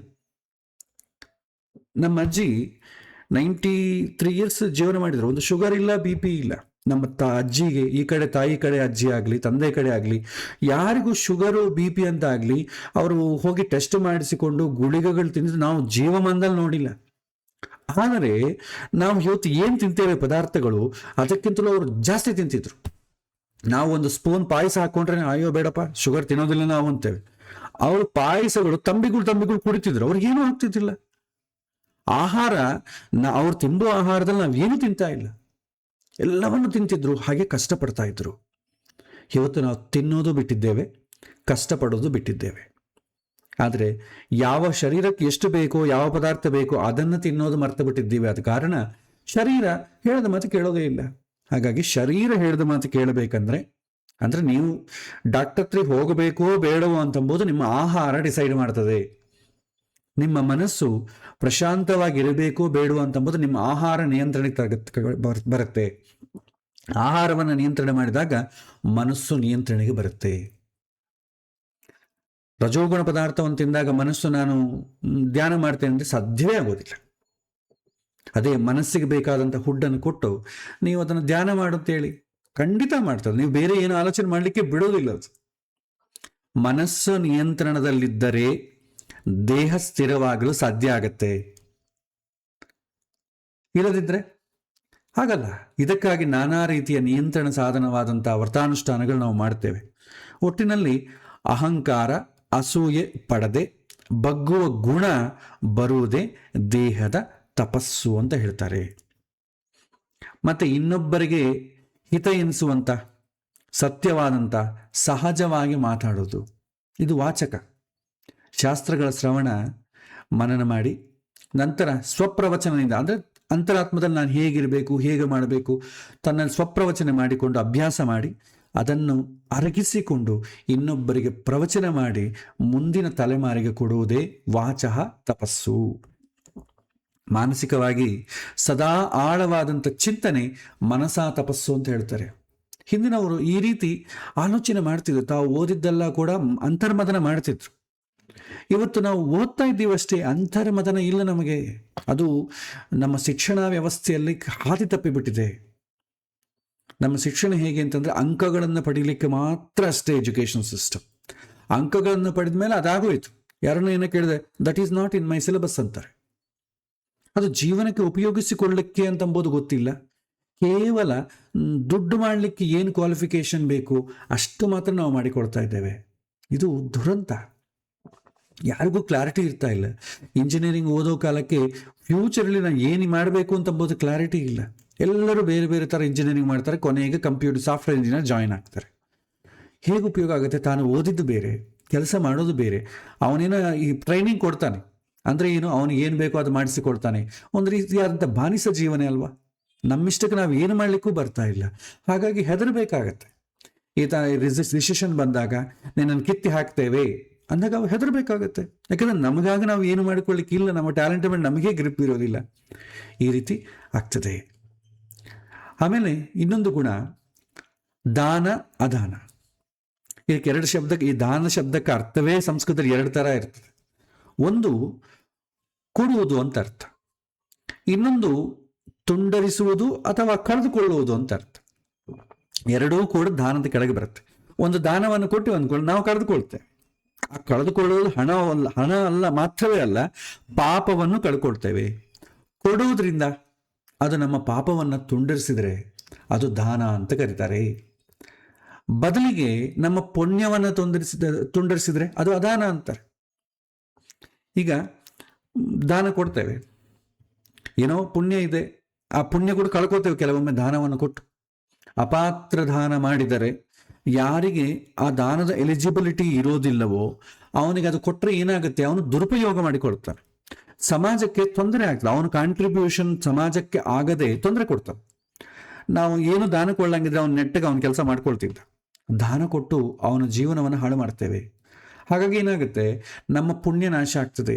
ಇದನ್ನೇ ಅದಾನ ಅಂತ ಕರೀತಾರೆ. ಅದೇ ಯಾರಿಗೆ ಅರ್ಹತೆ ಇದೆ ಅವನಿಗೆ ಕೊಟ್ಟದ್ದನ್ನು ಅವನು ಒಳ್ಳೆಯದು ಉಪಯೋಗ ಮಾಡಿಕೊಂಡ ಅಂತಂದರೆ ಅದು ನಮ್ಮಲ್ಲಿದ್ದಂಥ ಪಾಪವನ್ನು ಕಳತದೆ. ಅದನ್ನು ದಾನ ಅಂತ ಕರಿತೇವೆ. ನಮಗೆ ಉಪಯೋಗ ಇಲ್ಲದಂಥ ವಸ್ತುಗಳನ್ನು ಸಾಕಾಗುವುದಕ್ಕೋಸ್ಕರ ಕೊಡುವಂಥ ದಾನ ಅಲ್ಲ ಅಂತಾರೆ ಹಿರಿಯರು. ಅತೀ ಅಗತ್ಯವಾದಂಥ ವಸ್ತು ಇನ್ನೊಬ್ಬರಲ್ಲಿ ಇಲ್ಲದೆ ಅದು ನಮ್ಮಲ್ಲಿ ಇದ್ದರೆ ನಮ್ಮಲ್ಲಿರೋದನ್ನು ಅವ್ರ ಜೊತೆ ಹಂಚಿಕೊಳ್ಳೋದು, ಅವರ ಕೊರತೆಯನ್ನು ತೀರಿಸೋದು, ಇದನ್ನೇ ನಿಜವಾದಂಥ ದಾನ ಅಂತಾರೆ. ದೇಶೇ ಕಾಲೇ ಚ ಪಾತ್ರೇ ಚ ತದ್ದಾನಂ ಸಾತ್ವಿಕಂ ಸ್ಮೃತಂ ಅಂತಾರೆ. ಭಗವದ್ಗೀತೆ ಕೊನೆಗೆ ಬರ್ತದೆ. ದಾನ ಹೇಗಿರಬೇಕು ಅಂತಂದರೆ ದೇಶ ಕಾಲ ಪರಿಸ್ಥಿತಿಗಳ ಅನುಗುಣವಾಗಿ ಪಾತ್ರನ ಮೇಲೆ ಆಧಾರ ಪಟ್ಟಿರಬೇಕು. ಯಾವ ಕಾಲದಲ್ಲಿ ಕೊಡಬೇಕು ಅದೇ ಕಾಲದಲ್ಲಿ ಕೊಡಬೇಕು, ಎಲ್ಲಿ ಪ್ಲೇಸಲ್ಲಿ ಕೊಡಬೇಕು ಅಲ್ಲೇ ಕೊಡಬೇಕು. ಅವನಿಗೆ ಏನು ಪಾತ್ರ, ಅವನಿಗೆ ಯೋಗ್ಯತೆ ಇದೆ ಪಡೀಲಿಕ್ಕೆ ಅದನ್ನೇ ಕೊಡಬೇಕು. ಯೋಗ್ಯತೆ ಇಲ್ಲದನ್ನು ತಂದು ಕೊಟ್ಟರೆ ಪ್ರಯೋಜನ ಇಲ್ಲ, ಅವನು ತಪ್ಪು ಹಾದಿ ಹಿಡಿತಾನೆ. ಹಾಗಾಗಿ ದಾನ ಕೊಡೋದ್ರಿಂದ ಪುಣ್ಯ ಖಂಡಿತ ಬರುತ್ತೆ ಅಂತ ಹೇಳಿಕ್ಕೆ ಬರೋದಿಲ್ಲ. ನೀವು ಹೇಗೆ ಮಾಡ್ತೀರಾ, ಯಾರಿಗೆ ಮಾಡ್ತೀರಾ, ಯಾವಾಗ ಮಾಡ್ತೀರಾ ಎಂಬುದ ಮೇಲೆ ಆಧಾರ ಪಟ್ಟಿರ್ತದೆ. ಹಿಂದೆ ಅದು ಉಲ್ಲೇಖನ ಇತ್ತು, ಇವತ್ತೆಲ್ಲ ಹೋಗಿದೆ. ಇವತ್ತೆಲ್ಲ ಕೂಡ ಥಿಯರಿಟಿಕಲ್ ನಾಲೆಡ್ಜ್ ಆಗಿದೆ. ಅವರು ಪಂಡಿತರು ಹೇಳ್ಬಿಡ್ತಾರೆ ಇಂಥ ದಾನ ಮಾಡಿಬಿಡಿ ಅಂತ ಹೇಳ್ತಾರೆ. ಅವರು ಥಿಯರಿಟಿಕಲ್ ಹೇಳ್ತಾರೆ. ಅಥವಾ ಇಂತಿಂಥ ಹಬ್ಬಗಳು ಬಂದಾಗ ಇಂತಿಂಥ ದಾನ ಮಾಡಬೇಕು ಅಂತ ಹೇಳ್ತಾರೆ. ನಾವೇನು ಮಾಡ್ತೇವೆ, ಅದ್ರಲ್ಲಿ ಸ್ವಾರ್ಥ. ಅನ್ನದಾನ ಮಾಡಬೇಕು ಅಂತ ಹೇಳ್ತೇವೆ. ಅನ್ನದಾನ ಯಾರಿಗೆ ಮಾಡ್ತೇವೆ? ನಮ್ಮ ಬಂಧು ಬಳಗಲೇ. ಅವರಲ್ಲಿ ಕೂಡ ಎಲ್ಲ ಬೇಕಾದಷ್ಟು ಹಣ ಗಿಣ ಇದ್ದು ಬೇಕಾದಷ್ಟು ಊಟ ಗೀಟ ಮಾಡಿಕೊಳ್ಳೋ ಅವಶ್ಯಕತೆ ಇದ್ದವರಿಗೆ, ಅಂಥವ್ರಿಗೆ ನಾವು ದಾನ ಮಾಡ್ತೇವೆ. ಎಲ್ಲಾದರೂ ಪಾಪ ಊಟಕ್ಕೆ ಕೂಡ ಕಷ್ಟವಾಗಿದೆ ಅಂಥವ್ರನ್ನ ಕರ್ಕೊಂಡ್ಬಂದು ನಾವು ದಾನ ಮಾಡೋದಿಲ್ಲ. ಇದು ಒಂದು ಸೆಲೆಬ್ರೇಷನ್ ಥರ ಮಾಡ್ತೇವೆ. ಯಾವುದೇ ಹಬ್ಬ ಆಗಲಿ, ಒಂದು ಸಣ್ಣ ಸಂಡೇ ಬಂತು ಅಂದ್ಕೊಳ್ಳಿ, ಸತ್ಯನಾರಾಯಣ ವ್ರತ ಮಾಡೋಣ, ಯಾವುದೋ ಮಠಕ್ಕೆ ಹೋಗಿ ಏನೋ ಒಂದು ಪಂಚಾಮೃತ ಅಭಿಷೇಕ ಮಾಡೋಣ, ಒಂದು ಸುಮ್ಮನೆ ಏನೋ ಒಂದು ಎಲ್ಲ ಗೆಟ್ ಟುಗೆದರ್ ಅಂತೇವೆ. ಇವತ್ತು ಹಬ್ಬಗಳು, ಹರಿದಿನಗಳು, ಹೋಮಗಳು ಎಲ್ಲ ಗೆಟ್ ಟುಗೆದರ್ಗೋಸ್ಕರವೇ. ನಮ್ಮವ್ರನ್ನ ಕರೆಸೋಣ, ನಾವು ಕರೆಸೋದು ಅವ್ರನ್ನೇ. ನಿಜವಾಗ ಅದಕ್ಕೆ ಎಲಿಜಿಬಿಲಿಟಿ ಇದ್ದವ್ರನ್ನ ಯಾರನ್ನೂ ನಾವು ಕರೆಸಲ್ಲ. ಹಾಗಾಗಿ ಅದು ನಾನು ಮಾಡಿದೆ ಪುಣ್ಯ ಬಂತು ಅಂತ ಮನಸ್ಸಿಗೆ ಥಿಯರಿಟಿಕಲ್ಲೇ ಅಂದುಕೊಳ್ಳಬೇಕು. ಅದು ಪುಣ್ಯ ಬಂತೋ ಇಲ್ವೋ ಅಂತಂಬೋದು ಬರೋ ಜನ್ಮದಲ್ಲಿ ಗೊತ್ತಾಗ್ತದೆ ನಮಗೆ. ಹಾಗಾಗಿ ದಾನ ಅಂತಂಬೋದು ಪಾತ್ರೆಯನ್ನು ನೋಡಿ ಕೊಡಬೇಕು ಅಂತ ಹೇಳ್ತಾರೆ. ಒಬ್ಬ ವ್ಯಕ್ತಿ ಒಂದು ಹೊತ್ತಿಗೆ ಊಟಕ್ಕಿಲ್ಲದೆ ಇದ್ದರೆ ಅವನಿಗೆ ಕೊಡಿ ದಾನ. ನಮ್ಮಲ್ಲಿ ಯಾವುದು ಜಾಸ್ತಿ ಇದೆ, ಸರ್ಪ್ಲಸ್ ಆಗಿದೆ, ಇಲ್ಲದವನನ್ನು ಅವನು ಯಾವ ಗೋತ್ರ ಏನು ಅದೆಲ್ಲ ನೋಡದೆ, ಕೆಲವಿಂದಕ್ಕೆ ಬೇಕಾಗುತ್ತೆ. ಮದುವೆ ಮಾಡ್ಬೇಕಾದ್ರೆ, ಕನ್ಯಾದಾನ ಮಾಡ್ಬೇಕಾದ್ರೆ ನೀವು ಗೋತ್ರ ನೋಡಬೇಕು. ಅನ್ನದಾನ ಮಾಡ್ಬೇಕಾದ್ರೆ ಗೋತ್ರ ಬೇಕಾಗಿಲ್ಲ. ಇವನು ಯಾವ ಗೋತ್ರದವನಾಗಿದ್ದಾನೆ, ಯಾವ ಮಠದವನಾಗಿದ್ದಾನೆ, ಇದೆಲ್ಲ ಬೇಕಿಲ್ಲ. ಹಸಿದವನು ಅದಕ್ಕೆ ಎಲಿಜಿಬಿಲಿಟಿ ಅಷ್ಟೆ. ಅವನು ಯಾವ ಜಾತಿ, ಯಾವ ಮತ, ಇದೆಲ್ಲ ಬೇಕಿಲ್ಲ. ಆದರೆ ಅವನಿಗೆ ಹೇಗೆ ಕೊಡಬೇಕು ಹಾಗೆ ಕೊಡಿ. ಸಮಾನತ್ವ ಅಂತಂದ್ರೆ ಮಡಿಪಂಥಿಯಲ್ಲಿ ಬಂದು ಅವನು ಕೂಡಿಸು ಅಂತ ಯಾರು ಹೇಳಲ್ಲ. ಅವನ ಯೋಗ್ಯತೆಗೆ ಅವನನ್ನು ಎಲ್ಲಿ ಕೂಡಿಸಬೇಕು, ಏನು ಕೊಡಬೇಕು ಅದನ್ನು ಹಾಗೆ ಮಾಡಿ. ಡಿಸ್ಕ್ರಿಮಿನೇಷನ್ ಬೇಡ. ಅವರನ್ನ ಒಟ್ಟಿಗೆ ಕೂಡಿಸಿ ಅವನನ್ನು ದೂರ ಕೂಡಿಸಿದ್ರೆ ಡಿಸ್ಕ್ರಿಮಿನೇಷನ್ ಆಗ್ತದೆ. ಸೊ ಇವ್ರು ಅವ್ರಿಗೆ ಕಾಣದೆ, ಅವ್ರು ಇವ್ರಿಗೆ ಕಾಣದೆ ಮಾಡಿದ್ರೆ ಯಾವ ಥರ ಡಿಸ್ಕ್ರಿಮಿನೇಷನ್ ಇರೋದಿಲ್ಲ. ಅದನ್ನು ಜಾಗೃತಿ ಪಡಬೇಕಾಗ್ತದೆ. ತ್ರೇತಾಯುಗದಲ್ಲಿ, ದ್ವಾಪರ ಯುಗದಲ್ಲಿ ದಾನದಲ್ಲಿ ಸ್ವಲ್ಪ ವ್ಯತ್ಯಾಸ ಆಯಿತು ಅಂತಂದರೆ ನಿಮಗೆ ಜೀವನವೇ ನಾಶ ಆಗಿಬಿಡ್ತದೆ. ಹಿಂದೆ ಅದರ ಕಥೆಗಳನ್ನು ನಾವು ತುಂಬ ನೋಡಿದ್ದೇವೆ. ಇಕ್ಷ್ವಾಕನ ತಮ್ಮ ಒಬ್ಬನಿದ್ದ, ಪಾಪ ಅವನಿಗೆ ಬರೀ ಗೋದಾನ ಮಾಡೋದ, ಇದು ಹೇಳಿದ್ದೆ ಅನ್ಸುತ್ತೆ, ಗೋದಾನ ಮಾಡೋದು ತುಂಬ ಇಷ್ಟ ಅವನಿಗೆ. ಅದೇ ಮಾಡ್ತಾ ಇರ್ತಾನೆ ಅವನು. ನೃಗ ಅಂತ ಅವನ ಹೆಸರು, ನೃಗ. ಆದರೆ ಒಂದ್ಸಲ ದಾನ ಮಾಡಿರ್ತಾನೆ. ಅದು ಏನು ಮಾಡ್ತದೆ, ದಾನ ಮಾಡಿದ್ದು ಅವನ ಹಟ್ಟಿಯಿಂದ ತಪ್ಪಿಸಿಕೊಂಡು ಮತ್ತೆ ಇವನಲ್ಲೇ ಬಂದ್ಬಿಡ್ತದೆ ರಾಜನ ಹತ್ರಿಗೆ.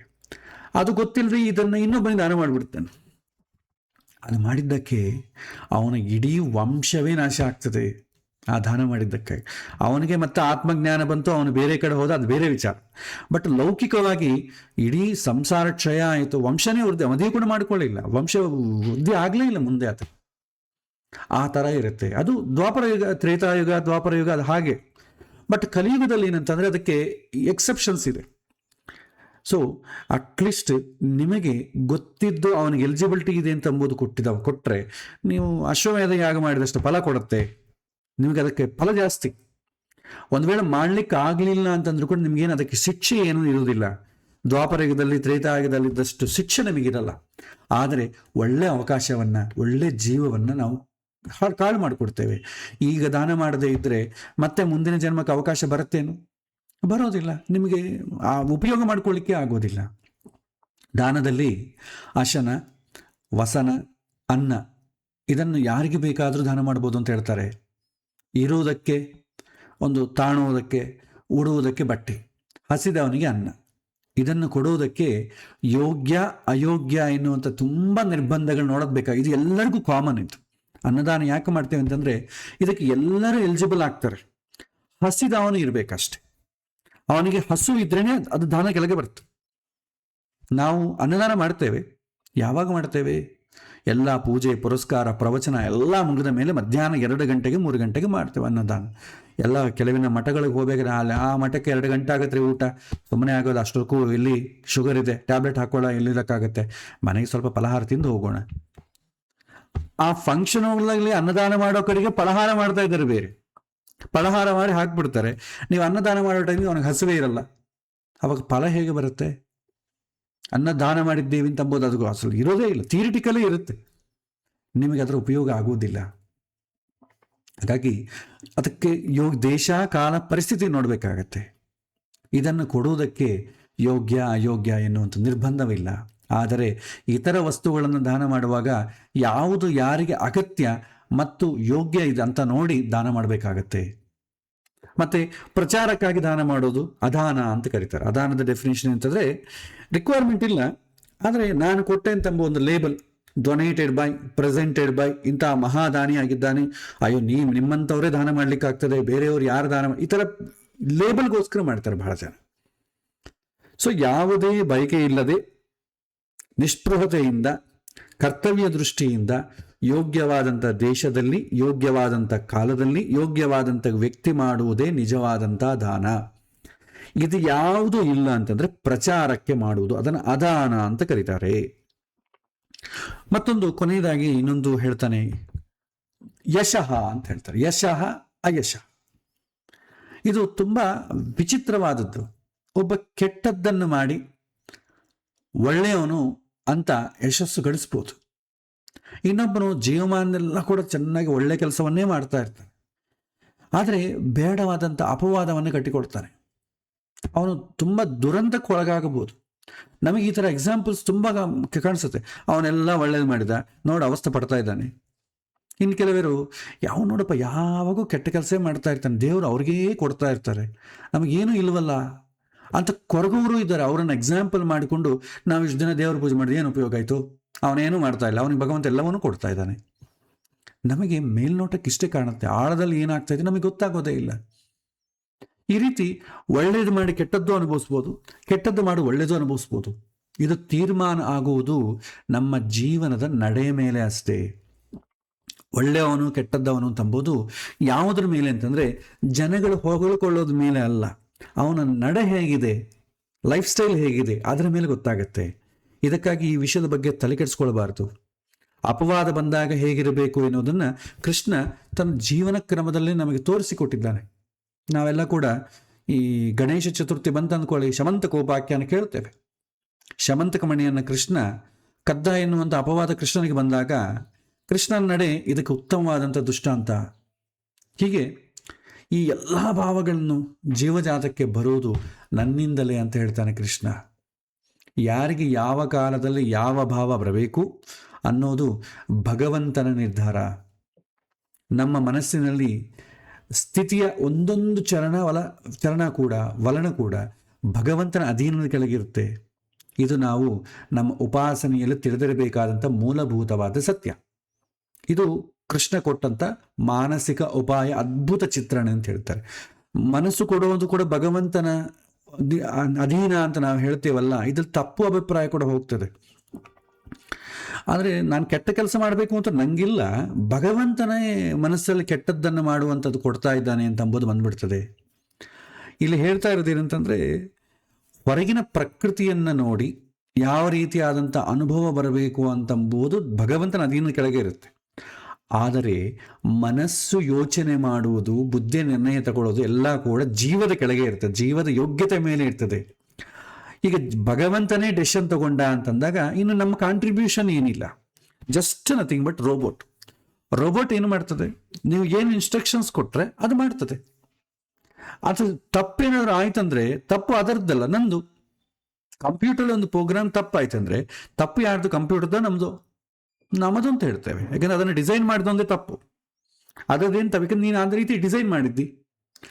ಆದರೆ ಈಗ ಕೆಟ್ಟ ಕೆಲಸ ನಾವು ಮಾಡಿದೆ ಅಂತ ಕೊಡಿ, ತಪ್ಪು ಯಾರ್ದು? ಯಾಕಂದ್ರೆ ಇಲ್ಲಿ ಭಗವಂತನೇ ಹೇಳ್ತಾನಲ್ಲ, ನಿಂಗೆ ಬುದ್ಧಿ ಕೊಡೋನು ನಾನೇ, ಮನಸ್ಸು ಕೊಡೋನು ನಾನೇ, ನಿನಗೆ ಆ ರೀತಿ ಎಲ್ಲ ನಿನ್ನ ಕನಸು ಬರೆಸೋದು ನಾನೇ, ನಿನ್ನಿಂದ ಮಾಡಿಸೋನು ನಾನೇ, ಮತ್ತೆ ಕಷ್ಟ ಮಾತ್ರ ನನಗೆ ಯಾಕೆ ಅಂತ ಬರುತ್ತೆ. ಇದು ಎಲ್ಲವನ್ನೂ ಭಗವಂತನೇ ಮಾಡಿಸೋದು, ನಿಮ್ಮ ನಿಮ್ಮ ಯೋಗ್ಯತೆಗೆ ಅನುಗುಣವಾಗಿ ಮಾಡಿಸ್ತಾನೆ. ಈಗ ಒಬ್ಬ ಟೀಚರ್ ಇರ್ತಾನೆ, ಇದೇ ಎಕ್ಸಾಂಪಲ್ ನಾವು ತಗೊಂಡ್ರೆ, ಟೀಚರು ಪಾಠ ಹೇಳೋನು ಟೀಚರೇ, ಎಕ್ಸಾಮ್ ಪೇಪರ್ ಕೊಡೋನು ಟೀಚರೇ, ದಿದ್ದೋನು ಟೀಚರೇ, ಮಾರ್ಕ್ಸ್ ಹಾಕೋನು ಟೀಚರೇ, ಪಾಸ ಫೇಲ್ ಮಾಡೋನು ಟೀಚರೇ, ಎಲ್ಲ ಟೀಚರೇ ಮಾಡ್ತಾರೆ. ಆದರೆ ಒಬ್ಬನು ಪಾಸ್ ಆಗ್ತಾನೆ, ಒಬ್ಬನು ಫೇಲ್ ಆಗ್ತಾನೆ, ಯಾಕೆ? ಇದೆಲ್ಲ ಕೂಡ ಆ ಜೀವದ ಯೋಗ್ಯತೆ ಅನುಗುಣವಾಗಿ ಮಾಡ್ತಾನೆ, ತನಗೆ ಬೇಕಾದಂಗೆ ಮಾಡೋದಿಲ್ಲ. ಭಗವಂತನಿಗೆ ಯಾರು, ಹಿಂದೆ ನೋಡಿದ್ವಿ, ಪೈಕಿಯವರು ಯಾರೂ ಇರಲ್ಲ ಭಗವಂತನಿಗೆ. ಪ್ರಾಮಾಣಿಕವಾಗಿ ಚೆನ್ನಾಗಿ ಹೋದ್ರೆ ಒಳ್ಳೆ ಮಾರ್ಕ್ಸ್ ಹಾಕ್ತಾನೆ, ಚೆನ್ನಾಗಿ ಬರೆದ್ರೆ ಇಲ್ಲ, ಒಳ್ಳೆ ಮಾರ್ಕ್ಸ್ ಹಾಕೋದಿಲ್ಲ. ಆದರೆ ಮಾರ್ಕ್ಸ್ ಹಾಕೋನು ಭಗವಂತನೇ. ಇಲ್ಲಿ ಕೂಡ ಅಷ್ಟೇ, ಡೆಸಿಷನ್ ತಗೊಳ್ಳೋದು ಮಾಡೋದು ಎಲ್ಲ ಕೂಡ ಜೀವಕ್ಕೆ ಸಂಬಂಧಪಟ್ಟದ್ದು. ಇಲ್ಲ ಆಲೋಚನೆ ಕೂಡ ಜೀವನೇ ಭಗವಂತನೇ ಮಾಡಲಿ ಅಂತಂದಾಗ ನಮ್ದೇನಿರಲ್ಲ. ಈ ಸ್ಟೇಟ್ಮೆಂಟಲ್ಲಿ ಎಲ್ಲಿ ಕೂಡ ನಿನಗೆ ಬುದ್ಧಿ ಕೊಡೋನು ನಾನೇ ಅಂತ ಹೇಳಿದ್ದಾನೆ ಹೊತ್ತು, ಆ ಬುದ್ಧಿಯಿಂದ ಆಲೋಚನೆ ಮಾಡೋದು ನಾನೇ ಅಂತ ಹೇಳಲಿಲ್ಲ. ಬುದ್ಧಿ ಕೊಡೋದು ಭಗವಂತನೇ, ಆದರೆ ಬುದ್ಧಿಯನ್ನು ಆಪರೇಟ್ ಮಾಡೋನು ಯಾರು? ಬುದ್ಧಿ ಈಸ್ ನಥಿಂಗ್ ಬಟ್ ಕಂಪ್ಯೂಟರ್. ತಂದೆ ತಾಯಿಗಳು ನಮಗೆ ಕಂಪ್ಯೂಟರ್ ಹೇಗೆ ಕೊಡಿಸ್ತಾರೋ ಭಗವಂತ ನಮಗೆ ಬುದ್ಧಿ ಕೊಡ್ತಾನೆ, ಅದಕ್ಕೆ ಆ ಬುದ್ಧಿ ಕೆಲಸ ಮಾಡಲಿಕ್ಕೆ ಬೇಕಾದಂತ ಎಲ್ಲವನ್ನು ಕೊಡ್ತಾನೆ. ಆದರೆ ಆಪರೇಟ್ ಮಾಡೋನು ಯಾರು? ಅವನ ಮೇಲೆ ಆಧಾರ ಪಟ್ಟಿರ್ತದೆ. ನಿಮಗೆ ಹೇಗೆ ಆಪರೇಟ್ ಮಾಡಬೇಕು ಅಂತ ಟ್ರೈನಿಂಗ್ ಕೂಡ ಭಗವಂತ ಕೊಡ್ತಾನೆ. ನೀವು ಅದನ್ನು ಬಳಸದೇ ಇದ್ದರೆ ಭಗವಂತ ಏನು ಮಾಡ್ಲಿಕ್ಕಾಗ್ತದೆ? ಹಾಗಾಗಿ ಬಹಳ ಜನಕ್ಕೆ ಈ ಸ್ಟೇಟ್ಮೆಂಟ್ಗಳನ್ನೆಲ್ಲ ಕೇಳಿದಾಗ ತೊಂದರೆ ಆಗ್ತದೆ. ಎಲ್ಲವನ್ನೂ ಭಗವಂತನೇ ಮಾಡಿಸ್ತಾನೆ ಅಂತಂದಾಗ ನಾವೇನು ಅರ್ಥ ಮಾಡಿಕೊಡ್ತೇವೆ? ನನ್ನ ಮನಸ್ಸಿನಿಂದ ಆಲೋಚನೆ ಮಾಡೋದು ಕೂಡ ಭಗವಂತನೇ ಅಂತ ಅಂದ್ಬಿಡ್ತೇವೆ. ಬುದ್ಧಿ ಆಲೋಚನೆ ಮಾಡ್ತದೆ, ಬುದ್ಧಿಯನ್ನು ಕೊಡ್ತಾನೆ ಅಂತಂದ್ರೆ ಬುದ್ಧಿಯಿಂದ ತಾನು ಆಲೋಚನೆ ಮಾಡ್ತಾನೆ ಅಂತ ಅರ್ಥ ಅಲ್ಲ. ನಿಜವಾಗ ಭಗವಂತನೇ ಮಾಡೋಂಗಿದ್ರೆ ನಮಗೆ ಡೆಸಿಷನ್ ತಗೊಳ್ಳೋ ಅವಶ್ಯಕತೆನೇ ಇಲ್ಲಲ್ವಾ? ಹೀಗಾಗಬೇಕು, ಹಾಗಾಗಬೇಕು, ನಂಗೆ ಇದು ಬೇಕು, ಅದು ಬೇಕು, ಇದನ್ನು ಕೂಡ ದೇವರೇ ಅಂತಾನ? ಇನ್ನು ಅರ್ಥ ಏನಿದೆ ಇದಕ್ಕೆ? ಅದಕ್ಕೆ ಶಾಸ್ತ್ರಕಾರ ಹೇಳ್ತಾರೆ, ಹಿಂದೆ ಕೂಡ ಇದಕ್ಕೆ ಸಂಬಂಧಪಟ್ಟದ್ದು ಬಂತು. 5ನೇ ಅಧ್ಯಾಯ 14ನೇ ಶ್ಲೋಕ, ನ ಕರ್ತೃತ್ವಂ ನ ಕರ್ಮಾಣಿ ಲೋಕಸ್ಯ ಸ್ಯುತಿ ಪ್ರಭು ನ ಕರ್ಮಫಲ ಸಂಯೋಗಂ ಸ್ವಭಾವಸ್ತು ಪ್ರವರ್ತತೆ. ಅವನವನ ಸ್ವಭಾವ ಏನಿದೆ ಅದಕ್ಕೆ ತಕ್ಕಂತೆ ಮನಸ್ಸು, ಬುದ್ಧಿ, ಚಿತ್ತ, ಅಹಂಕಾರ ಇವುಗಳನ್ನು ಆಪರೇಟ್ ಮಾಡ್ತಾನೆ. ಸಿಸ್ಟಮ್ ಕೊಡೋದು ಮಾತ್ರ ಭಗವಂತನೇ. ಪ್ರಪಂಚವನ್ನು ಭಗವಂತನೇ ಕೊಟ್ಟ, ಶರೀರವನ್ನು ಭಗವಂತನೇ ಕೊಟ್ಟ, ಶರೀರದಲ್ಲಿ ನಾವು ಆಲೋಚನೆ ಮಾಡಲಿಕ್ಕೆ ಬೇಕಾದಂಥ ಬುದ್ಧಿಯನ್ನು ಭಗವಂತನೇ ಕೊಡ್ತಾನೆ. ಒಂದು ಎಮೋಷನಲ್ ಕ್ವಾಲಿಟಿ ಮನಸ್ಸನ್ನು ಭಗವಂತನೇ ಕೊಡ್ತಾನೆ, ಅಹಂಕಾರವನ್ನು ಭಗವಂತನೇ ಕೊಡ್ತಾನೆ. ಆಪರೇಟ್ ಮಾಡೋನು ಮಾತ್ರ ಜೀವ. ಕಂಪ್ಯೂಟರ್ ತಂದೆ ನಮಗೆ ಕೊಟ್ಟು ತಂದೆನೇ ಆಪರೇಟ್ ಮಾಡ್ರಿ, ನಮಗೆ ಯಾಕೆ ಕಂಪ್ಯೂಟರ್? ನಿಂಗೆ ಕಂಪ್ಯೂಟರ್ ಕೊಟ್ಟಿದ್ದೇನೆ, ನಿನ್ನ ಓದಿಗೆ ಚೆನ್ನಾಗಿ ಉಪಯೋಗಿಸ್ಕೊ, ನಿಂಗೆ ತುಂಬ ಉಪಯೋಗ ಆಗುತ್ತೆ, ಆದರೆ ನೀನು ಅದನ್ನು ಆಪರೇಟ್ ಮಾಡಬೇಡ, ನಾನು ಆಪರೇಟ್ ಮಾಡ್ತೀನಿ ಅಂತಂದ್ರೆ ನನಗೆ ಯಾಕೆ ಕೊಟ್ಟಿ ಅಂತ ಕೇಳ್ತಾನೆ ಮಗ. ಅದೇ ರೀತಿ ನಾವು ಅಷ್ಟೇ, ನೀನು ಮನಸ್ಸು ಕೊಟ್ಟು, ಬುದ್ಧಿ ಕೊಟ್ಟು, ಎಲ್ಲ ಕೊಟ್ಟು, ಆಪರೇಟಿವ್ ನೀನೇ ಮಾಡೋಂಗಿಲ್ಲ, ನನಗೆ ಯಾಕೆ ಬೇಕಿದು, ನೀನೇ ಮಾಡ್ಕೋ ಹೋಗಂತ ಬಿಟ್ಬಿಡ್ತೇವೆ ಅಷ್ಟೆ. ಮತ್ತೆ ನನಗೆ ಪಾಪ ಇದೆಲ್ಲ ಯಾಕೆ ಬೇಕು? ನನಗೆ ಆಪರೇಟ್ ಮಾಡೋದು ಮಾತ್ರ ಜೀವನೇ. ಅವನು ಏನು ಆಪರೇಟ್ ಮಾಡಿದ್ದಾನೆ ಅದಕ್ಕೆ ತಕ್ಕಂತೆ ಪುಣ್ಯ ಪಾಪಗಳು ವೃದ್ಧಿಯಾಗತ್ತೆ.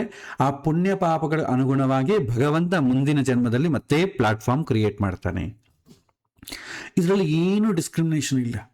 ಯಾಕೆ ಮಾಡ್ಬೇಕಪ್ಪ, ನನಗೆ ಶರೀರ ಕೊಡ್ಬೇಕು ಯಾಕೆ, ನನ್ನ ಪುಣ್ಯ ಪಾಪ ಮಾಡುವಂಥ ಅವಕಾಶ ಕೊಡೋದು ಯಾಕೆ, ಮತ್ತೆ ಒದ್ದಾಡೋದು ಯಾಕೆ? ಸುಮ್ಮನೆ ಇದ್ಬಿಡ್ಬಾರ್ದು, ನಾನು ಹುಟ್ಸ್ಲಂಗೆ ಇದೆ ಚೆನ್ನಾಗಿತ್ತಲ್ಲ. ಇದೇ ನಾವು ನಮ್ಮ ಮಕ್ಕಳ ವಿಚಾರದಲ್ಲಿ ಮಾಡ್ತೀವ? ಮಕ್ಕಳ ಪಾಪ ಓದ್ಕೊಳ್ಬೇಕು ಯಾಕೆ, ಟೆನ್ಷನ್ ಮಾಡ್ಕೊಳ್ಳೋಬೇಕು ಯಾಕೆ, ಇದೆಲ್ಲ ಬೇಡ, ಓದ್ಕೊಳ್ಳೋದೇ ಬೇಡ, ಸುಮ್ಮನೆ ಮನೆಗೆ ಇಟ್ಕೊಂಡ್ಬಿಡೋಣ, ಭಗವಂತ ಇದ್ದಂಗೆ ಮಾಡೋಣ. ಏನಾಗುತ್ತೆ, ನಾವು ಇರ್ತೀವಿ ಹಾಗೆ. ಅವನು ಬೆಳೆಯೋದು ಬೇಡವ? ಮಗ ಬೆಳಿಬೇಕು ಅಂತಂದ್ರೆ ನೀವು ಎಜುಕೇಶನ್ ಕೊಡಿಸ್ಬೇಕು. ನಾವು ಎಜುಕೇಶನ್ ಕೊಡಿಸೋದು ಅವನ ಜೀವನದಲ್ಲಿ ನಿಂತುಕೊಳ್ಳಿಕ್ಕೆ, ಬೆಳಿಬೇಕು ಅಂತ ಅಷ್ಟೇ. ಯಾವ ತಂದೆ ತಾಯಿ ಕೂಡ ಬಿಸ್ನೆಸ್ ಲೆಕ್ಕಗಳು ಮಾತಾಡಲ್ಲ. ನನ್ನ ಮಗ ಉದ್ಧಾರ ಆಗಲಿ, ಆ ಉದ್ಧಾರ ನನ್ನನ್ನು ನೋಡಿಕೊಂಡ್ರೆ ಮಾತ್ರವೇ ನಾನು ಬೆಳೆಸ್ತೀನಿ ತಂದೆ ತಾಯಿ ಯಾವಾಗೂ ಹೇಳಲ್ಲ. ನಿಜವಾಗೂ ಓದಿನಲ್ಲಿ ತುಂಬ ಕಷ್ಟ ಆದರೂ, ಅವನಿಗೆ ದೆಬ್ಬೆಗಳು ಬಿದ್ದರೂ ತಂದೆ ತಾಯಿ ಓದಿಕೊಳ್ಳಿ ಅಂತಲೇ ಹೇಳ್ತಾರೆ. ಯಾಕೆಂದ್ರೆ ಅವನು ಉದ್ಧಾರ ಬೇಕು.